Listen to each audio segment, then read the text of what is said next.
സർക്കാരിന്റെ സമീപനത്തിന്റെ ഭാഗമാണെന്നാണ് പ്രതിപക്ഷ നേതാവ് പറയുന്നത്. അതിൽ അവിടെ ഇതിൽ വീഴ്ച സംഭവിച്ചിട്ടുണ്ടോ? അതിൽ ഒരു അന്വേഷണം നടന്നു. ഞങ്ങൾ ഇതുമായി ബന്ധപ്പെട്ട് വിവരം ലഭിച്ച ഉടനെ തന്നെ ലാൻഡ് റവന്യൂ കമ്മീഷണറോട് ഞാൻ സംസാരിച്ചിരുന്നു. അദ്ദേഹം കളക്ടറോട് നേരിട്ട് ഇതുമായി ബന്ധപ്പെട്ട് അന്വേഷിച്ച് എന്താണ് സംഭവിച്ചത്, എവിടെയാണ് വീഴ്ച പറ്റിയിട്ടുള്ളത്, അവർ ആത്മഹത്യ ചെയ്യാനുള്ള കാര്യത്തിൽ ഏതെങ്കിലും തരത്തിലുള്ള വീഴ്ച ഉണ്ടായിട്ടുണ്ടോ, എന്തെങ്കിലും ഉദ്യോഗസ്ഥന്മാരുടെ ഭാഗത്തു നിന്നുള്ള വീഴ്ചയാണോ എന്നുള്ള കാര്യമൊക്കെ അന്വേഷിക്കാൻ വേണ്ടി പറഞ്ഞിട്ടുണ്ട്. അതുമായി ബന്ധപ്പെട്ട് ഏതെങ്കിലും രീതിയിലുള്ള റിപ്പോർട്ട് അതിനകത്ത് വന്നു കഴിഞ്ഞാൽ തീർച്ചയായിട്ടും നടപടി ഉണ്ടാവും. പക്ഷേ ഞങ്ങൾക്ക് ലഭിച്ച, ഞാനും ജില്ലാ കളക്ടറുമായിട്ട് സംസാരിച്ചിരുന്നു. അപ്പോൾ ആ കളക്ടർ ഉൾപ്പെടെ സൂചിപ്പിച്ചതും ആ കുട്ടി വിഷം കഴിച്ച് 2 ദിവസം കഴിഞ്ഞാണ് മരിക്കുന്നത്.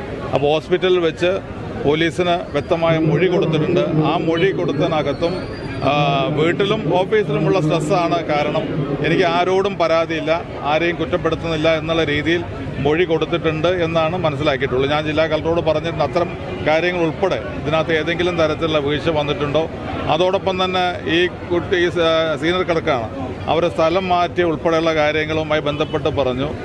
ഈ ഗവൺമെൻറ് വന്നതിന് ശേഷമാണോ അത് നടന്നത്, അതിന് മുമ്പാണോ നടന്നത് എന്നുള്ള കാര്യമൊക്കെ അന്വേഷിക്കാൻ പറഞ്ഞിട്ടുണ്ട്. ഞാൻ മനസ്സിലാക്കുന്നത് ഈ ഗവൺമെൻറ് അധികാരത്തിൽ വരുന്നതിന് മുമ്പാണ് ഈ ഒരു സ്ഥലം മാറ്റം നടന്നിട്ടുള്ളത്. സ്ഥലം മാറ്റം എന്നല്ല, നിലവിലുള്ള സെക്ഷൻ മാറുന്നുള്ളൂ. സെക്ഷൻ എസ്റ്റാബ്ലിഷ്മെൻറ്റിൽ നിന്ന് എൻഡോസൾഫാൻ സെക്ഷനിലേക്ക് മാറ്റി. എൻഡോസൾഫാൻ സെക്ഷൻ ഏറ്റവും ജോലി കുറഞ്ഞ സെക്ഷനാണ് എന്നാണ് എൻ്റെ അടുത്ത് സൂചിപ്പിച്ചത്.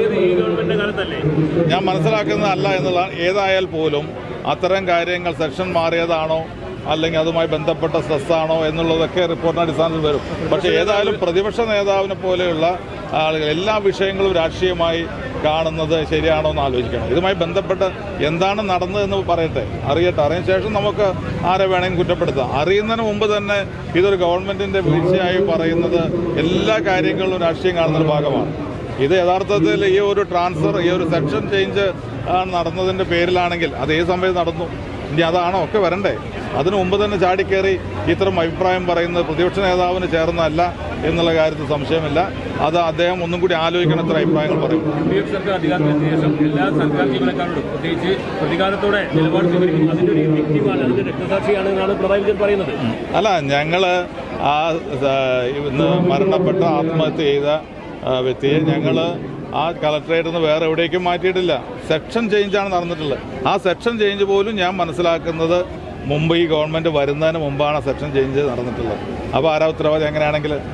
അപ്പോൾ ഇത്തരം കാര്യങ്ങൾ അങ്ങനെയൊക്കെ കാണുന്നതിന് പകരം അറ്റ്ലീസ്റ്റ് അദ്ദേഹം കണ്ണൂരാണുള്ളത്. കാസർഗോഡ് കളക്ടറേറ്റിൽ അന്വേഷിച്ചാൽ അതിന് വ്യക്തമായ വിവരം കിട്ടും. അതൊന്ന് അന്വേഷിക്കാനുള്ള സമയം കണ്ടെത്തിയിട്ട് വേണം മാധ്യമങ്ങളെ കണ്ട് ഇത്ര വിമർശനം ഉന്നയിക്കേണ്ടത്.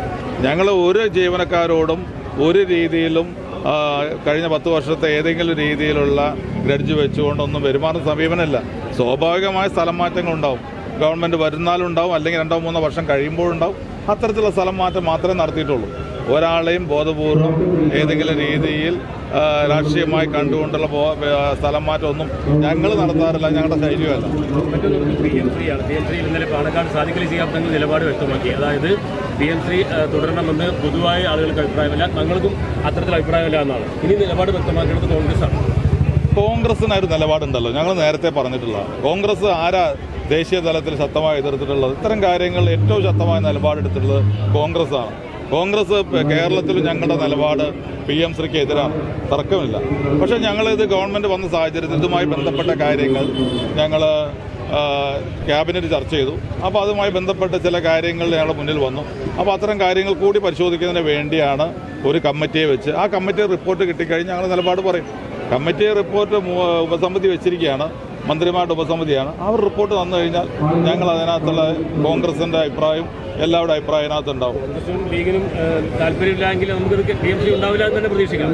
ഞാൻ വരട്ടെ, നമ്മളൊരു ഉപസമിതി വെച്ചല്ലോ. ആ ഉപസമിതി വെച്ച സാഹചര്യത്തിൽ ആ ഉപസമിതി റിപ്പോർട്ട് കിട്ടിക്കഴിഞ്ഞാൽ അപ്പോൾ നമ്മൾക്ക് അതിൻ്റെ ഫൈനൽ പറയാം. അതിന് മുമ്പ് പറയുമ്പോൾ പിന്നെ ഉപസമിതിക്ക് പ്രസക്തിയില്ലല്ലോ. അവരുടെ റിപ്പോർട്ട് കൂടി വരട്ടെ, അതിനുശേഷം നമുക്ക് കാര്യങ്ങൾ പറയാം.